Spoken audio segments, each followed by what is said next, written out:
国地级什么？这活什么？这个叫什么？你不干，有的是人干。我现在在上海车站逛了一天下来，我只能说太惊艳了 ，Amazing！ 中国的汽车上天上海，只有你想不到的技术，没有这里看不到的产品。所以说，不怪美国，抵制中国制造。现在在科技发展这方面，全世界真的没有人能赢过中国。让我们中东，这很简单，没有技术，但有钱。开开出去买，搞什么关税战、贸易战，也许有人打压，自己看得一清楚，这才是科技带头者，根本挡不住全世界和中国做生意的热情。Hello， 大家好，今天咱们来聊点硬核的汽车。要说这汽车啊，在以前那可是个稀罕玩意儿，搁在100多年前啊，那车展上最吸引眼球的是啥？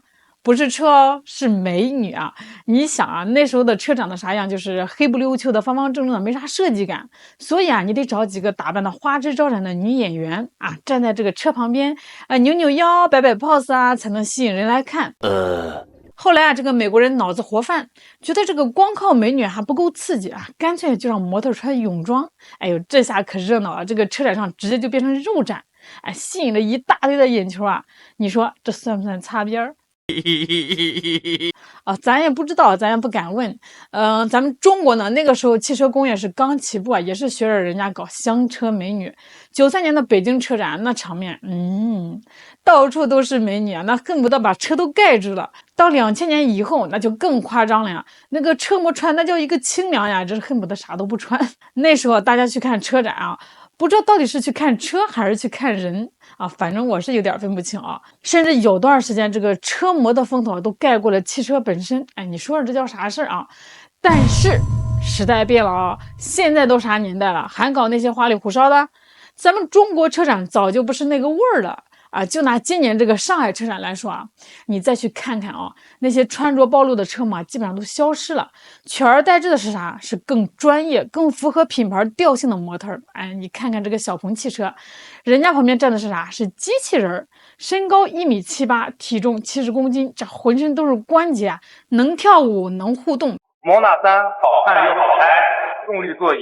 要我说，真是太舒服了，比那些只会摆 pose 的车模强多了。再看看这个奇瑞啊，人家请的模特叫莫音，这个身高啊1.67米，体重65公斤。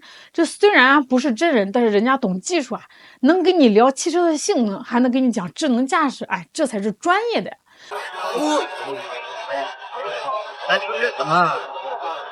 机器狗是什么？啊？机器狗是什么？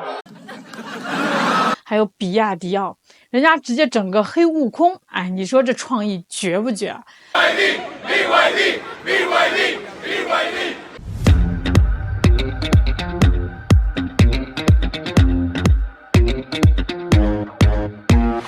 哎，你说这个老外啊，是不是集体组团来上海朝圣了？国家会展中心啊，直接就变成车轮上的联合国了。26个国家，近1000家企业参展，还有那个沙特王室啊采购团，这低调现身红旗展台，一口气预定了20辆 L5 定制版，还说啊要把这个东方豪华带回利雅得。哎呦喂，这可是真金白银的支持啊！把他们做了，就为了我们阿拉伯的市场。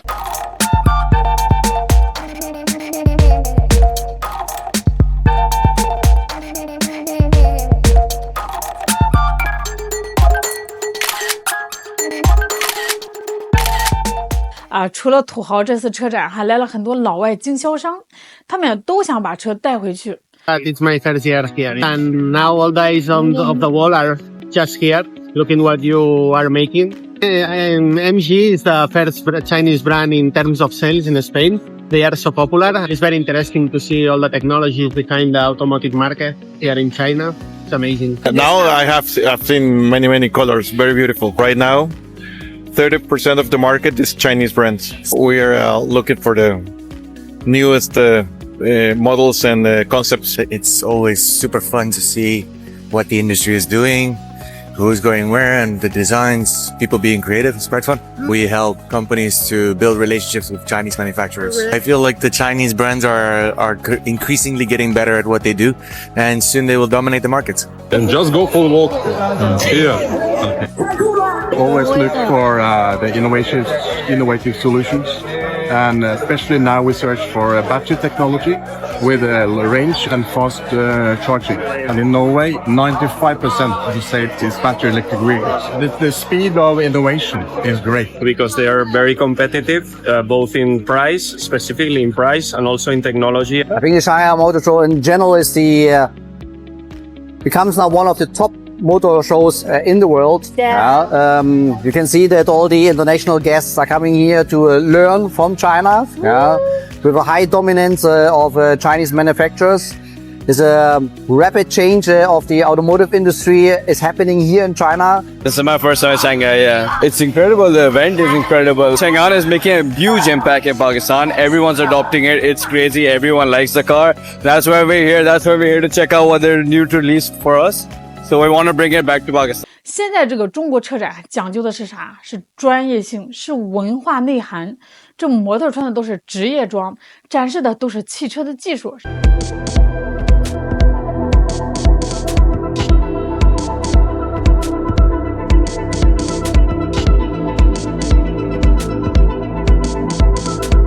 这台国产 4.0T V8 发动机已经被老外围满了啊！咱就说这2年的长城啊，真是狠。2021年出了国产的 3.0T V6 发动机，2024年出了2.0升的水平对置8缸摩托车发动机，现在到2025年推出了 4.0T 的 V8 发动机。这台4年干出了3个多缸发动机。不得不说，长城的技术水平和技术储备啊，绝对是属于国内。说到技术啊，这次上海车展还有一个特别有意思的现象，那就是老外钻车底哦，你没听错啊，就是老外啊，这个趴在地上拿着这个手电筒啊，对着咱们中国的这个汽车底盘啊，恨不得把这个轮胎都拆了带回家。其次啊，这事都不是第一次发生了。前几年在这个比利时啊，这个举办的世界客车博览会上，这个中国企业啊带去的那些绿色低碳啦、电力驱动啦、智能网联技术啦，就让老外们呀惊掉了下巴。哇塞，这不在布鲁塞尔的客车展，你看在这个咱国产新能源客车的一个展台，发现哇塞，咱外国的这个技术人员趴在地上在看咱的车，哇塞。他们是趴在地上啊，研究咱们中国的客车底盘，哎，那叫一个认真。去年的北京车展也有类似的情况，韩国企业的高管弯着腰仔细观察比亚迪的汽车。后来这个韩国媒体还专门写文章说，现在的这个中国街头啊，已经很难看到韩国车了。结果仅仅过了1年，不仅中国街头啊难见韩系车，连车展上也难见其容了。这些北京现代啊、悦达起亚呀、杰尼赛斯啊这些韩系的车企啊，还集体就缺席了今年的上海车展。这可是他们进入中国市场以来啊头一次缺席 A 级的车展，为啥呢？有车企人士就说了，这个车展参展费啊太高了，展位费用啥的这烧钱的很呀，销量不好，这个品牌啊参展也赚不回本，还不如省点钱。2024年呢，韩系车在中国的销量那是直接腰斩了。现代汽车在中国市场的销量同比减少 47.6%， 这可是全球销量降幅最高的区域啊！难道这个韩系车不行了吗？也不是啊，在这个全球范围内啊，人家还是挺牛的。2024年啊，现代汽车这个销量和利润都增长了不少，但是在中国市场啊，他们就是不行。为啥呢？因为咱们中国的自主品牌啊，靠着新能源转型发展的太快了。不仅是韩系车，所有中国自主之外的品牌都没能守住中国市场这块蛋糕。其实说实话，中国的汽车工业的发展速度啊，已经到了让人瞠目结舌的这个地步了。不仅外国人啊看着眼红，就连我们自己啊，有时候都觉得有点不真实。1985年啊，第一届上海车展展出来的是啥？是大众，是福特，是马自达，是奔驰。那个时候一辆桑塔纳呀就能迷住当时的中国人。1956年咱们自己造的解放牌汽车下线了，这算是中国汽车工业的开端。但是跟人家比啊，咱们起步晚了太多。世界第一个汽车企业1886年就成立了，咱们晚了差不多70年呢。1929年左右啊，这个美国有很多家庭啊都有汽车了。咱们到了1994年，还有学者不敢相信轿车进入家庭。但是也就是在1994年，中国发布了汽车工业产业政策，向全世界宣告啊，中国家庭啊也有自己的私人汽车。这更重要的是，早在1992年啊，钱学森老先生就提出了，咱们的中国汽车工业啊应该跳过汽油、柴油阶段，直接进入新能源阶段。现在再看看啊，中国的车展上啊，我们有什么？ Cause I don't give a fuck what you say. Yeah, I'ma do shit my way. So you can go kick rocks, I'ma stack bricks up, build what I want to make. Yo, I got a lot of shit to say, so I'ma do this every day. I'll be writing things until I'm fucking buried in my grave. 6 feet deep under, but my body won't decay. Cause my messages are timeless, so they'll put them on display. Oh yeah, I rap with a certainty, I have a sense of urgency. A message for eternity, for everyone internally. I had some people burning me, but now they fucking learn to see I ain't the one to fuck with, now they looking nervously. And I don't really care what you think of me respectfully. You can kick rocks if you think you're fucking better, see. I will outwork you, turn you to an enemy. Hurt you so bad that you're gonna need some therapy.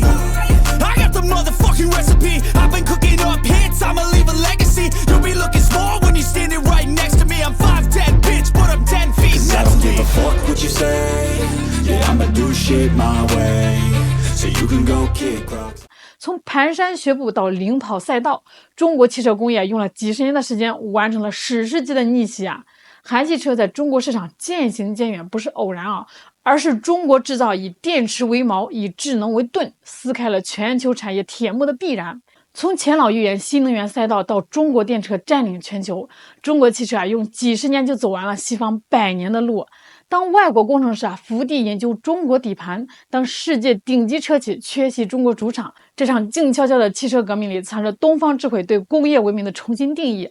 这里没有燃油时代的霸权，只有中国汽车对星辰大海的征途。